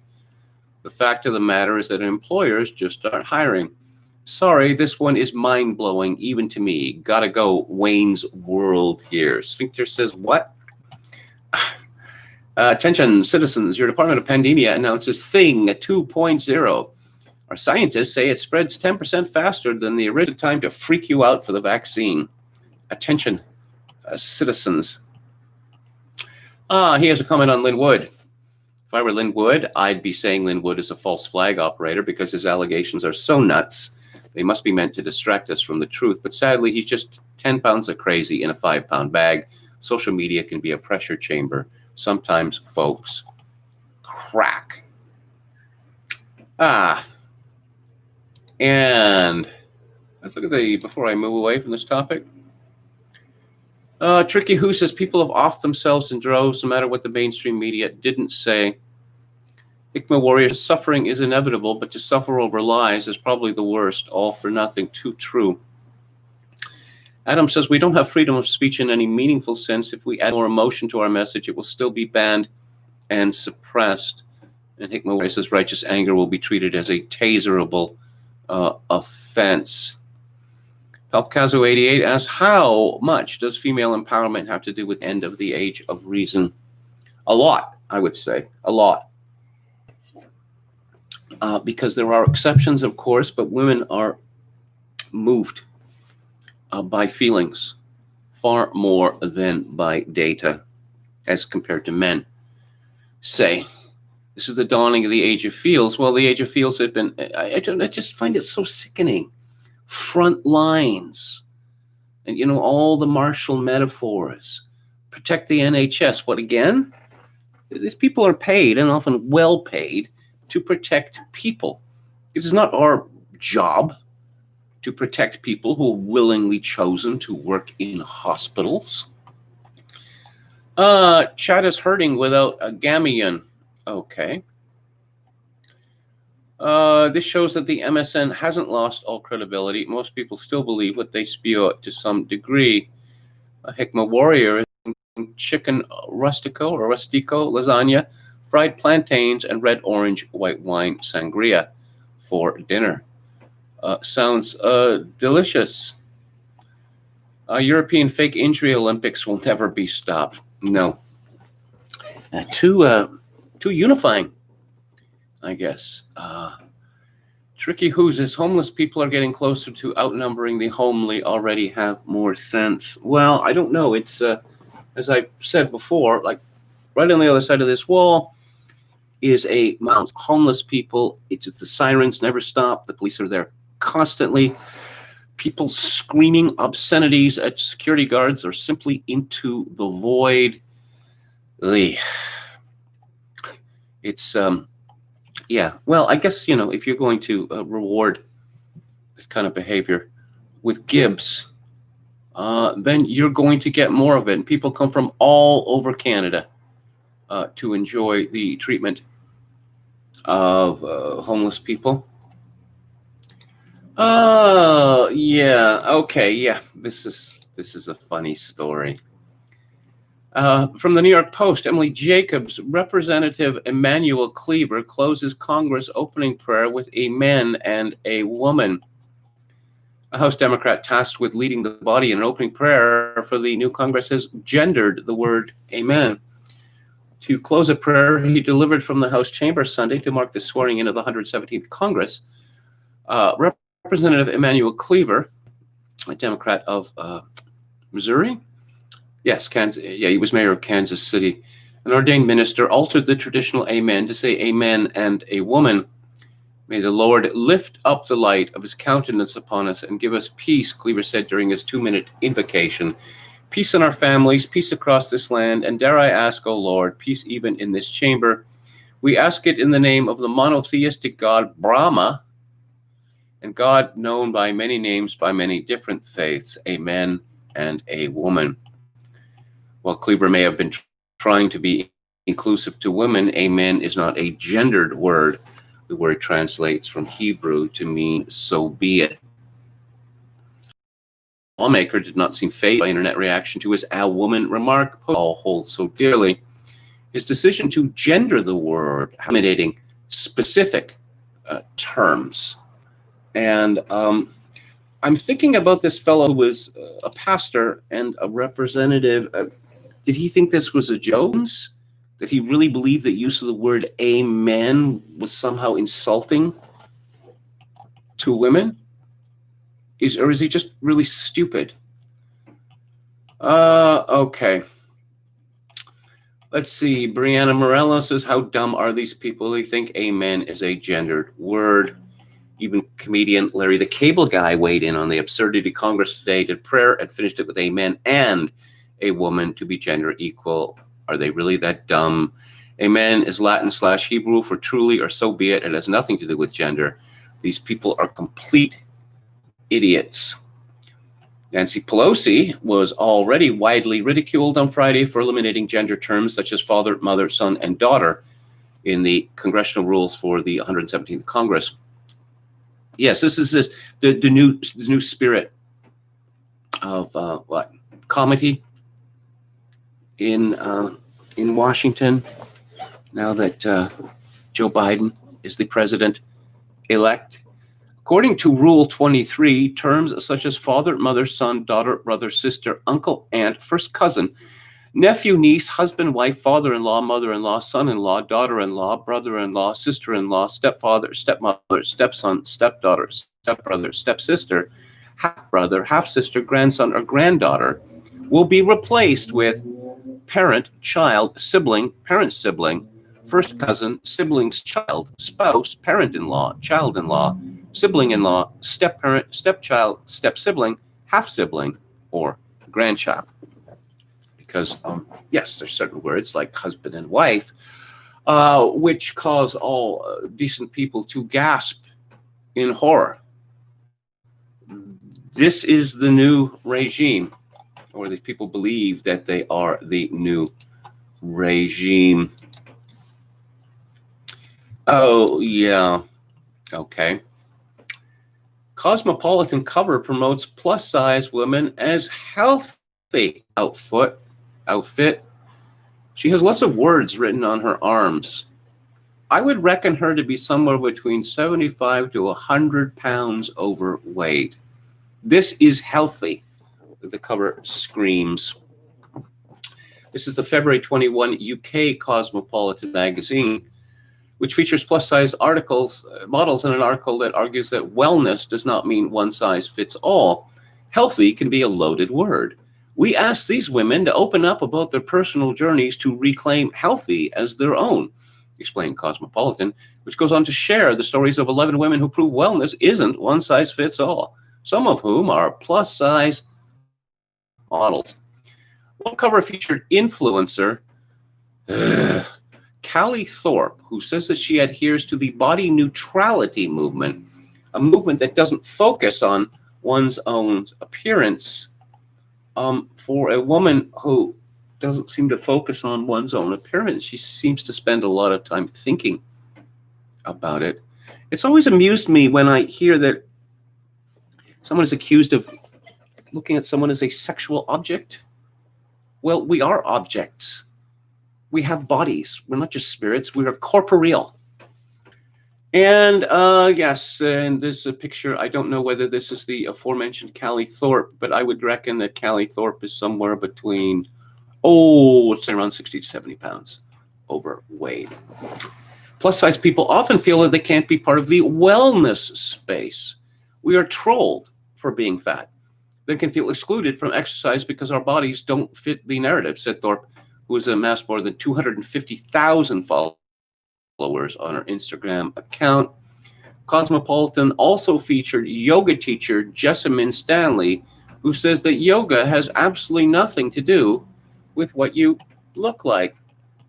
When I first started, I was often the only fat person at classes and frequently the only black person, so it was very alienating. Well, of course it was. Why would you do anything if it was not going to alienate you, to give you another excuse to rail against the world? The yoga teacher, who has garnered 450,000 followers on Instagram, added that while she has gotten attention, there are still some drawbacks to it. I do experience fat-phobic comments, said Stanley. Just yesterday, somebody said, do you really like your body? If I had that body, I wouldn't like it. Well, Cosmopolitan promotes plus-size models as healthy amid the coronavirus pandemic. Obesity is a condition that puts adults at any age of increased risk of severe illness from COVID-19, according to the Centers for Disease Control. Cosmopolitan editor Farah Storr defended in a 2018 appearance on Good Morning Britain, placing plus-size model Tess Holliday on its cover. What are you actually trying to achieve with this cover, Piers Morgan asked Storr. I read the interview and never once in the entire thing. With all the pictures in the interview, do you as the editor of Cosmo even infer that this might not be a good way to be, that this actually might be morbid obesity? And in Britain right now, we had the worst incidence of obesity in Europe by miles. We are a fat and ever fattening country. It's my understanding that the Scots, in fact, are the fattest people in Europe, which gives you an idea of how much their character has changed in the last century. Let's go back to the chat here. Our Finnish friend, Jaakko Raipala, says European football might actually collapse in the next few decades. They're making the players do the BLM knee thing, and the audience hates it. The clubs then tell the racist audience not to come. Yes, I saw that. Oh, if you don't want to. You know, it's like Kurt Cobain telling people who are homophobes not to buy his records. Well, there's nothing you could do about it, Kurt. So, yes, the people who booed at the kneeing were shamed by the owner of what, Millwall or some such soccer team. And well, just, if you don't want to be part of this, then stay home. Yes, and maybe cancel your TV subscription, your BBC TV subscription. You know, just stop watching soccer. Sorry, I call it soccer. It's actually pronounced football. It's the beautiful game, don't you know?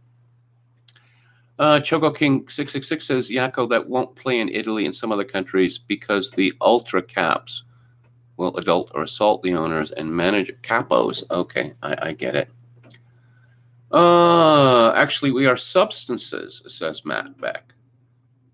Hylomorphic compositions of matter and form. The form of man is a rational soul, which gives us a spiritual nature. Picasso 88, when Cosmo became filled and streamed. I just don't, you know, Cosmopolitan used to put models on its covers. And then, I don't know, what, 5-10 years ago, they decided to put ordinary people on their covers because I suppose ordinary people are more aspirational. Are women going to rush out and buy this issue of Cosmo to see these, you know, heifers on the cover? Isn't there a sense of unease associated with that?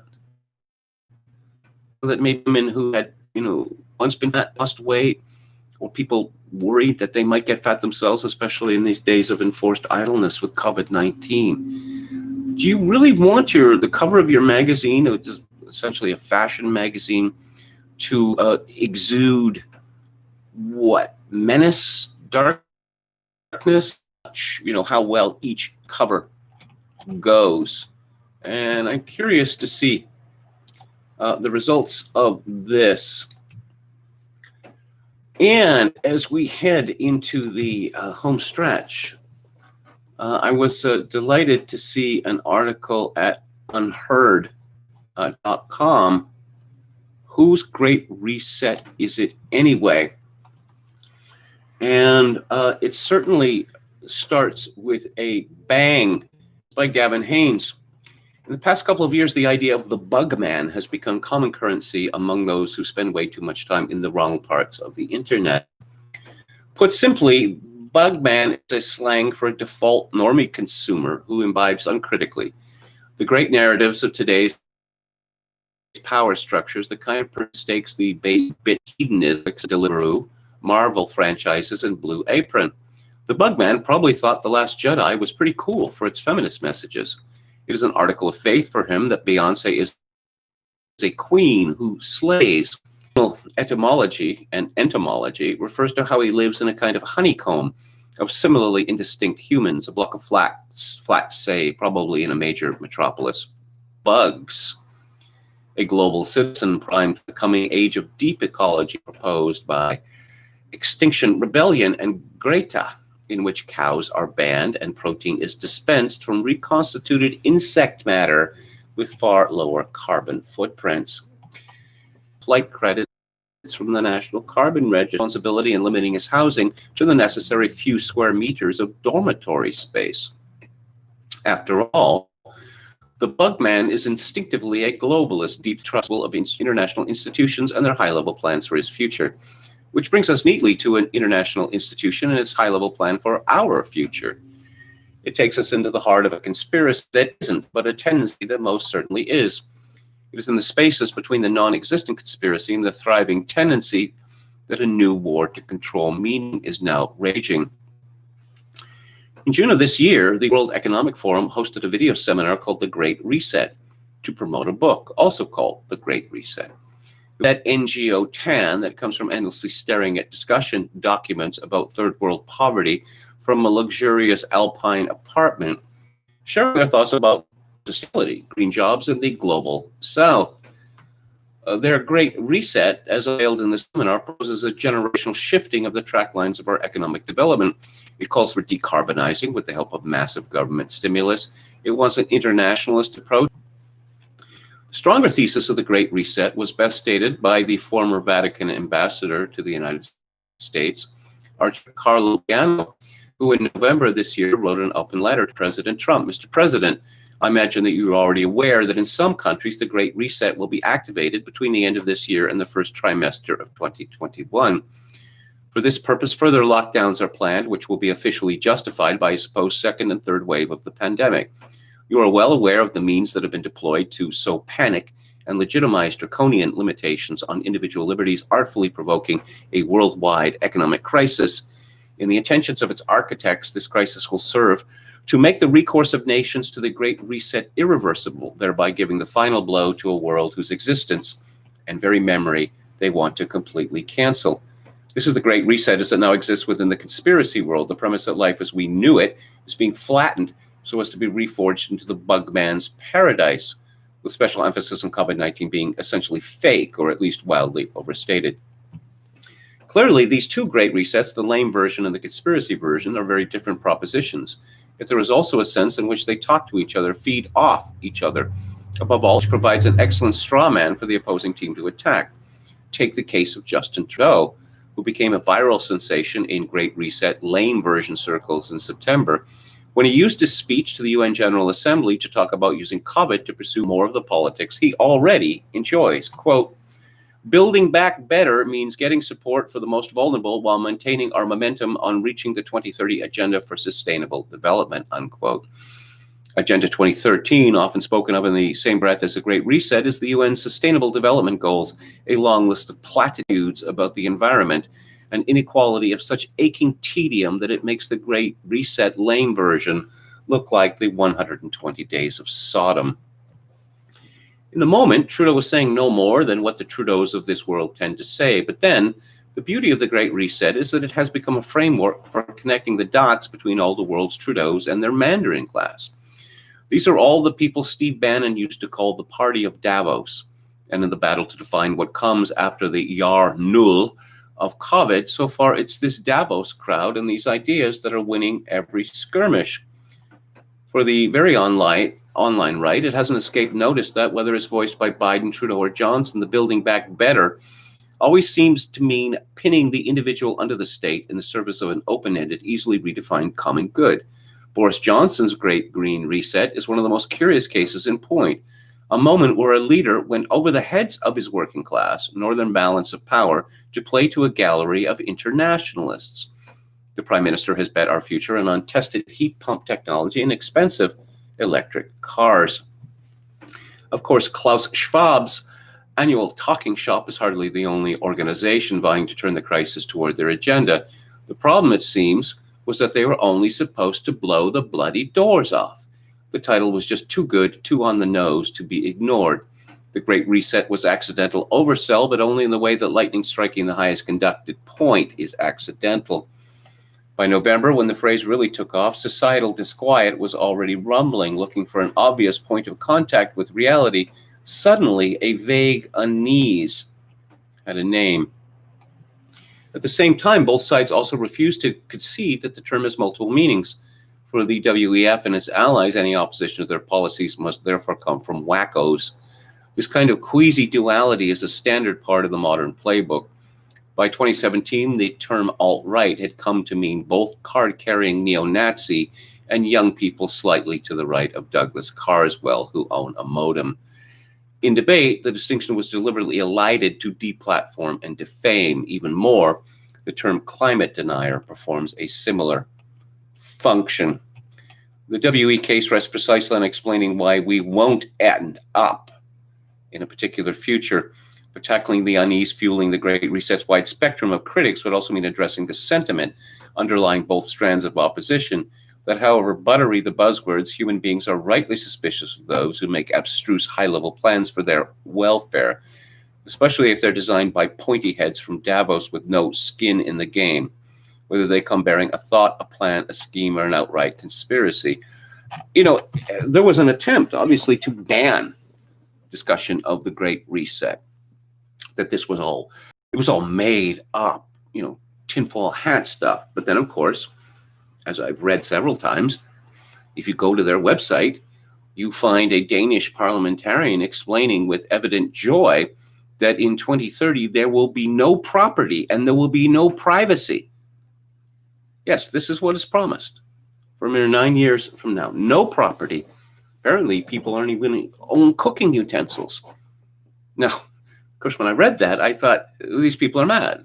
They're absolutely mad. So I decided I'm going to make some spaghetti.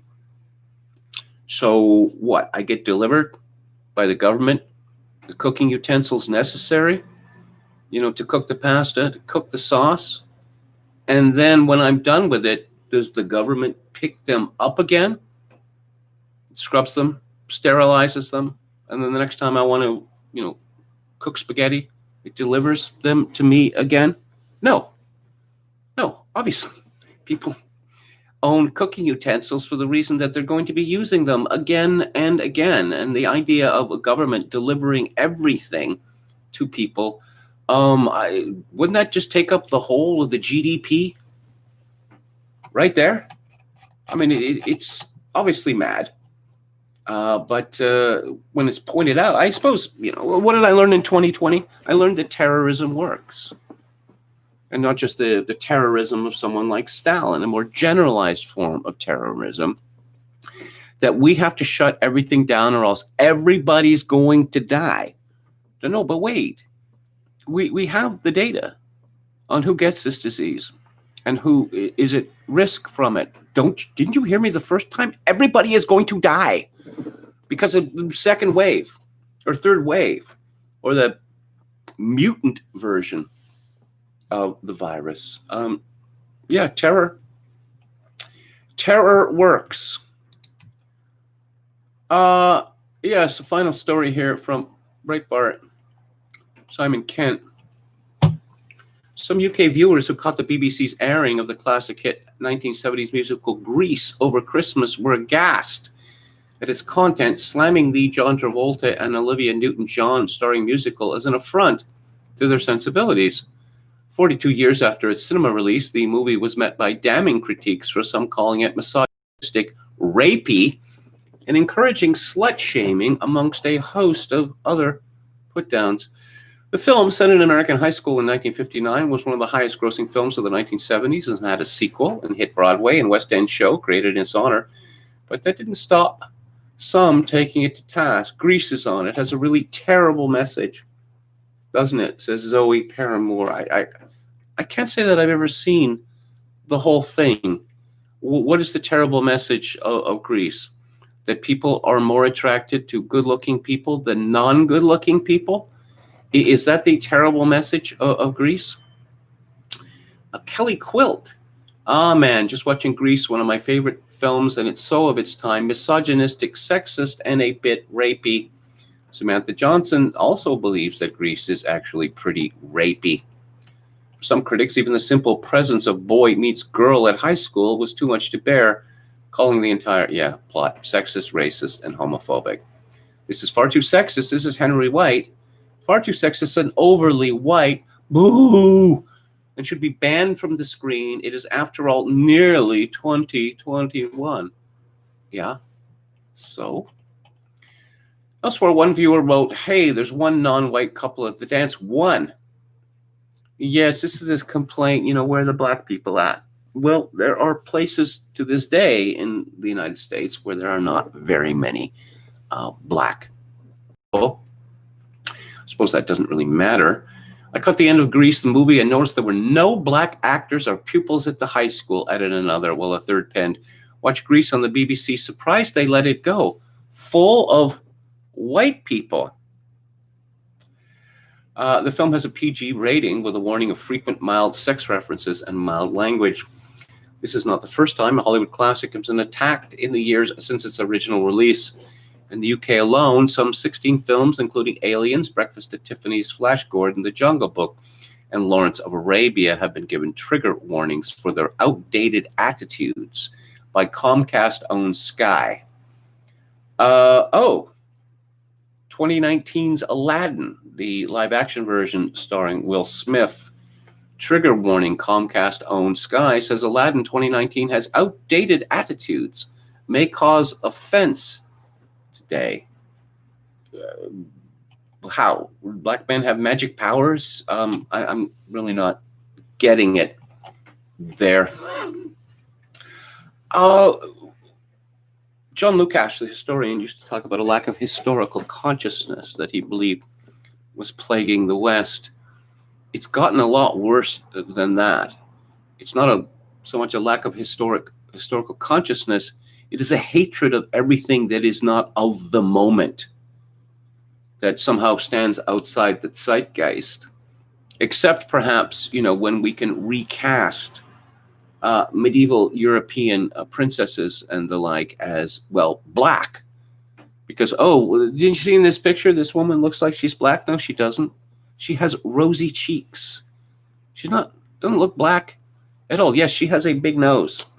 Some white people have bulbous noses. That's not really reflective of anything.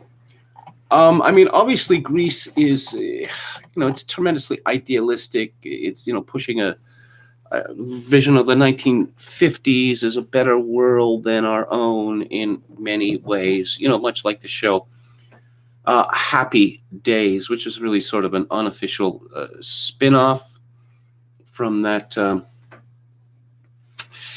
There was the movie American, whatever, I forget what it's called, about cruising in the early 1960s. But no, see, those were terrible, terrible times of racism, homophobia, etc., etc.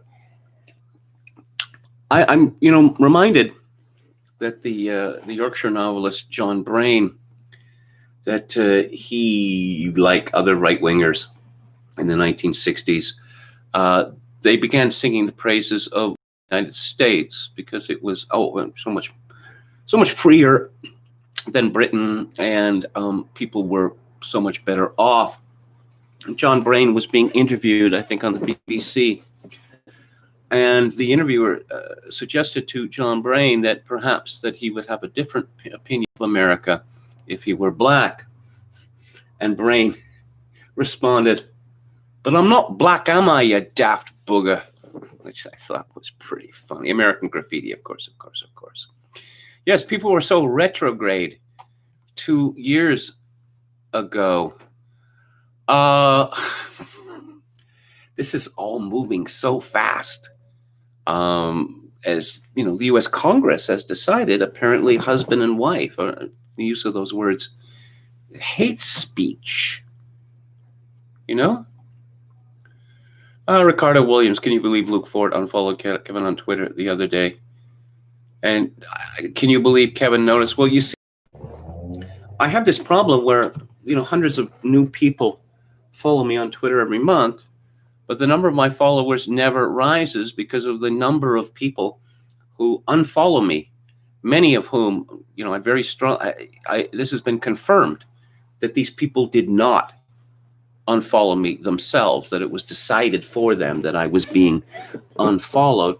So there's this service you can sign up to that lets you know all of the people who've unfollowed you, or the people who've been suspended from Twitter, or the people who've left Twitter or been banned from Twitter. And I saw, Luke Ford there. And I don't know. It's not like my feelings were hurt or anything, I just thought it was strange, after all this time. What's coming up on culture-wise? On Theater Thursday, I'm going to be talking about Andrei Tarkovsky's Solaris from 1972 on January 14th. A comedy drama, a little film I like a lot.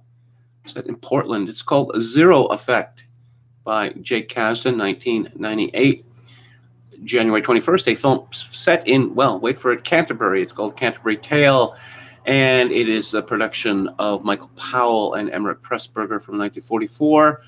On January 28th, Fritz Lang's M from 1931. And on February 4th, Don Siegel's follow-up to Dirty Harry called Trick.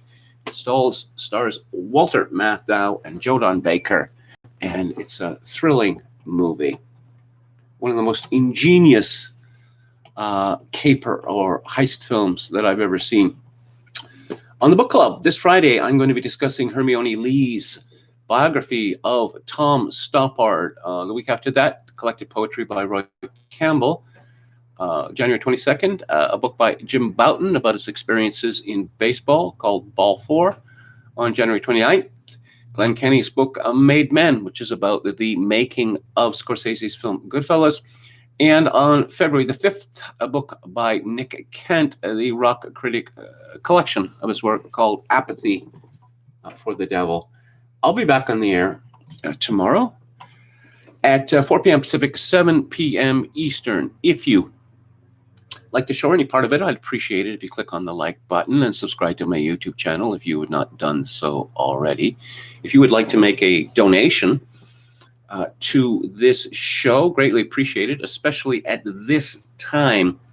My PayPal account is linked to Kevin_Grace@hotmail.com. Once again, Kevin_Grace@hotmail.com. If you're Canadian, you can make a donation directly via Interact at kevingrace@shaw.ca. And as always, I will leave you with this benediction in these days of social atomization and civilizational collapse. I do dearly wish that you, my dear viewers and listeners, manage to form a genuine human connection in order to ease the burden. Good night.